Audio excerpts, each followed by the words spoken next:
Well, again, look at the old Chevy. She's nice and clean again. Cars and alcohol, not a good thing. Friends and alcohol, sometimes not a good thing. The cars, friends, alcohol, and the old launch.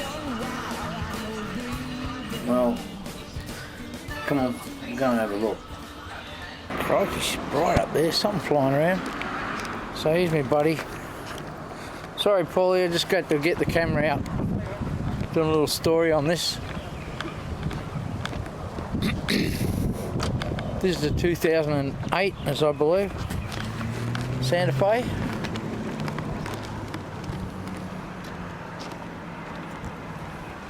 And we think it may have had an issue with the I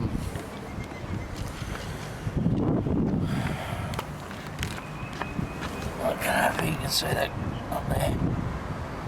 I can't see it, it's too bright out here. But in that area, professional filming, in that area there's a particulate filter. I'm not even bending down, sorry guys, I'm told you about the alcohol in cars. But, so, my friend and his friend, they messed around a bit with someone loves you, bud. Someone don't. The gate, the little got forever. It got narrow, did it? Yeah. So anyway, this thing broke down, and the particulate filter, we came to the conclusion, was restricted due to incorrect engine oil. So if you've got a car with a particulate filter and you put just the ordinary diesel oil in it, it's going to come up with an issue.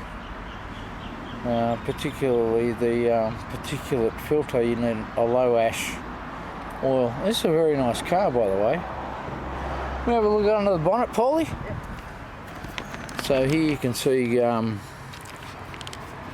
Kia's turbo intercooled common rail diesel injected thing, and yeah, quite a good thing. Back in the day, I remember diesels, and lots of the guys that are up there in the 40s and 50s remember diesels having the life expectancy of plutonium or Agent Orange and Yellow Cake, and you know, remember today, sorry about that. But anyway, so they just get so tricky nowadays, you know what I mean? They just get so tricky, and I understand that, you know, you want to get clean and stuff like that, but a diesel, once upon a time, you could do 500,000 to 1 million miles with a diesel, and now they go through a mode with all this CRD and particulate filters under there somewhere. They go into a mode where periodically, I'll just get in here, periodically, I hope I'm going alright. I've had plenty of beer, so we'll see what happens. There's a light that appears, it's a nice ball, thank you.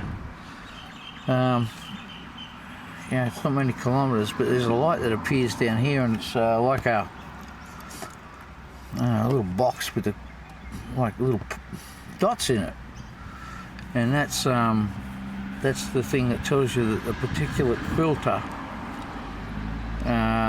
needs to go through a service, and that is that the particulate filter itself needs to be raised in its temperatures to burn all the carbon out, all the muck that it's caught. You know, it's a particulate filter. It's not an actual catalytic converter. It's an actual trap. It's a filter. and so what'll happen is that it will get blocked up eventually with the soots and the and the muck that comes out of the exhaust, or it comes out of the combustion chambers. And if you don't do that, you end up with an issue. And that issue is just like putting a potato up the exhaust pipe, because the gas won't get through. Now this one, I think if I show you, you can see, well, believe me, the check light's on. It's been on a few times. We cancelled it, and there's been a bit of mucking around with this thing. His buddy has a hydrogen kind of a, well, let's just say he's a Dr. Jekyll when it comes to stuff like this, and they've attempted to clean it a little bit, and manicured it a little bit, and it did get to running again. But the check lights come on again, so I'm just going to scan it and see what comes up on the scanner. Hopefully it's probably going to be something related around that particulate filter. So let's have a look. Alright, try again. So essentially what's happened here is this particulate filter, and it's a big bugger, by the way. It senses, if I can show you, there's two hoses, see those hoses there? It senses the pressure between the back of it and the front of it, and that sends a signal off to the computer and tells it that there's starting to be a restriction there somewhere. There's obviously, now I can't tell you the numbers because I really don't care, and because it's a diesel I really don't give a shit, but there must be a tolerance between the pressures in these two lines, and these are only rubber hoses, by the way. This is a steel pipe back here and one here. Oh, that's an O2 sensor up there. He said he moved that out just a smidgen, but this, like I said, and they go up along this up here and obviously up to a sensor of some sort. But anyway, we're going to plug the scanner in. I'll get up off the road, which is actually nice and warm. It's been a nice warm day, by the way. But anyway, let's plug her in, see what happens. So we get the old OBD2 stuffed into her. We've got power on. Let's see what happens. We'll light up the ignition and just watch it for a bit.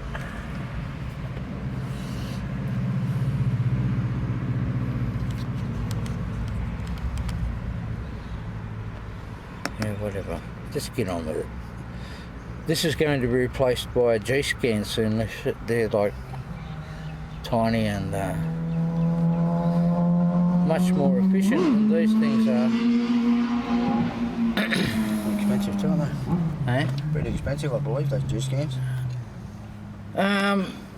Yeah, but by comparison, it's they're so much better. Yeah, like Ferrari scanners. Well, I've seen guys on the tubes there doing scans with cars with, really cheap eBay, code readers, and just clearing codes or even getting codes, and have to go onto Scroogle and see what the code means. It doesn't matter, it gives them an angle to where to go. That's all this thing does too. But the G-scan, it's got real-time monitoring and other functions and this has got real. Was it career area? I think it was, wasn't it? We had to do this one. I think it might. Yeah, it was Korea, and it was. Korea, it was, yeah. Santa Fe. Or Kia Sorado or something, wasn't it? No, it was Santa Fe. Okay. It's here somewhere. Here we go, Santa Fe CM.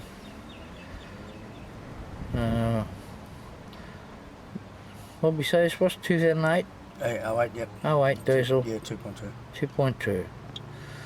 So there we go. So engine diesel. 2.2, where are we? Where's that one?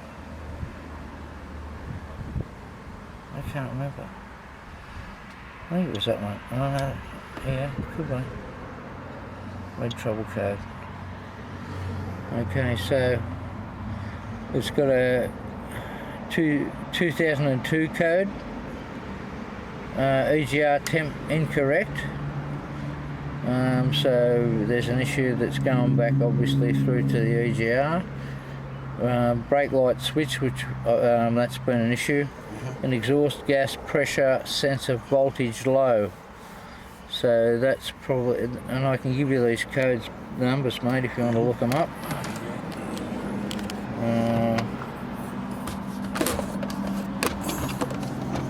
Wouldn't that be because I've got the hoses crimped or? Well, mate, I don't know. We have to decipher what those numbers mean, and then see where the common agent is between all of these numbers. We know that we delete the brake light switch. That's not an issue, I don't believe, because the brake lights still work. Yeah, sometimes the switch gets stuck.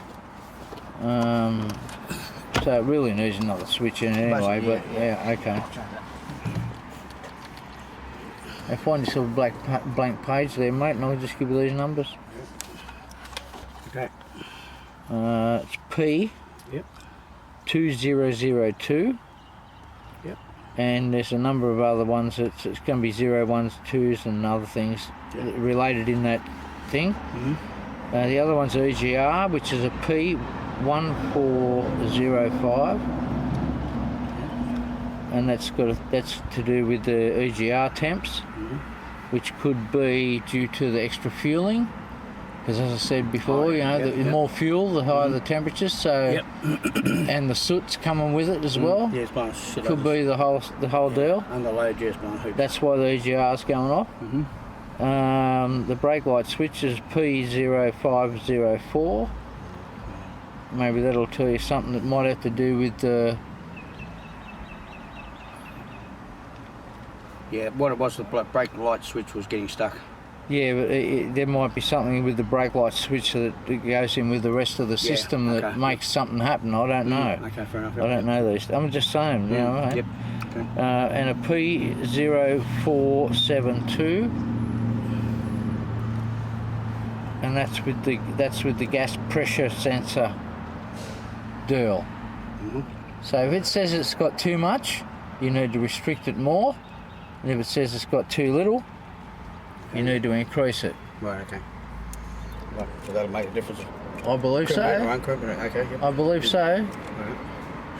Right.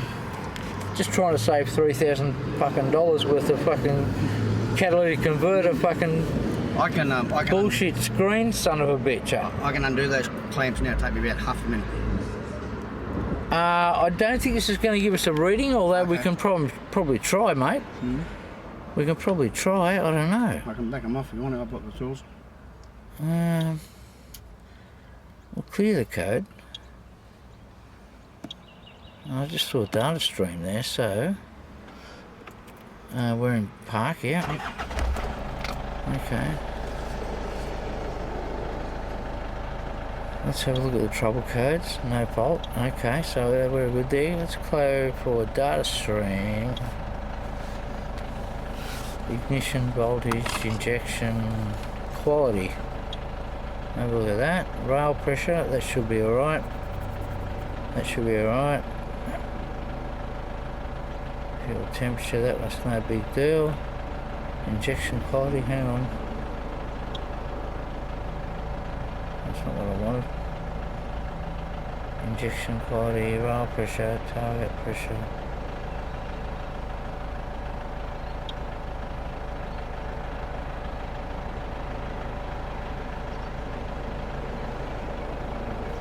EGR.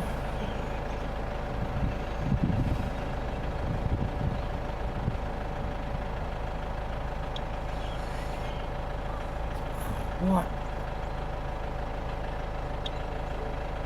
See what happens after you had a few beers, Paul? Oh, injection quality. Page down. EGR. Page down. Rate 6. Switch 2 and 1. Page down.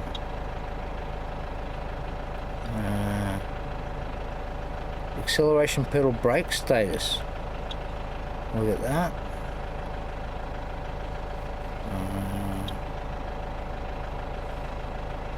Burst pressure sensor, that should be alright. I don't think that's the issue.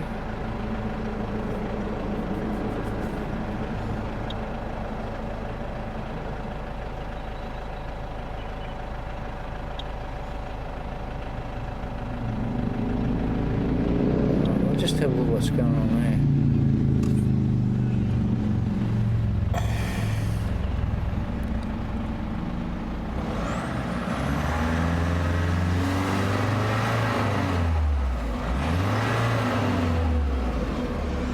Brake pedal on. Yeah, both are sensing on. Okay. Well, mate, I don't know. I think you're just going to have to go check, see what those numbers mean. And then, well, make some adjustments accordingly, bud. Turned the light out there for you, so.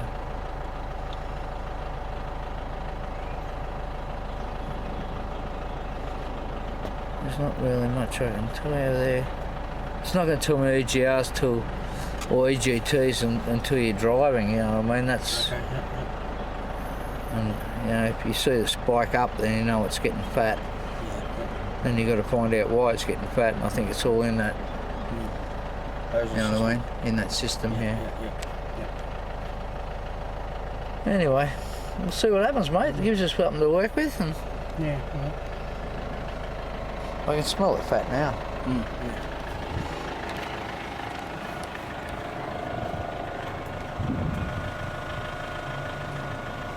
Yeah, look how sooty it is up the back, mate. When you take off and drive, they'll just blow clouds. In drive, set to drive, yeah. If I take off in the low, like manually, it's not too bad. Well, that's all to do with the computer mapping. With the tune map, you know, because it's expecting they're trying to find a happy tune between you being at idle and flat maggot in low, you know, in drive gear, saying it's got to do what's got to, you know, what it's got to do, and if they know that if it knows you're in manual, then it expects you to be, you know what I mean? You know what I mean? It just. It's got anticipating what you're going to do depending on whether you're in the manual mode or the automatic mode. If you're in the manual mode, you've got more control. You know, if you're in the automatic mode, well, it's got a say in what's going on. Well, I've read it out a bit further, so it's smoking. But anyway, we'll see what happens with that, mate. We'll give you somewhere. I'll go and have a look at those numbers again on this camera because I can't remember them. And if there's something I can see there that what I've done is I've the hoses. And I've just released the pressure on where they go in, where they screw into the muffler. And I have spaced back the O2 sensor. But it's only about maybe fucking quarter of an inch. At the most. Well, those codes I don't think are the ones that we originally had. No. When it was all chocked up and that's right. Yeah. Wouldn't go at all. And then you know, once you did that bit of a clean up, it's a different code again. But it's a different code again. So that's something because we've cut most of the guts out of it. Maybe there's not enough pressure in there or something. That's what I'm thinking. That's why I'm playing with the hoses, you know. I'm sure from what I can figure, it fucking runs through the first hose. That senses it, then it comes back through the second hose and returns the fuel, something other than like a fuel works.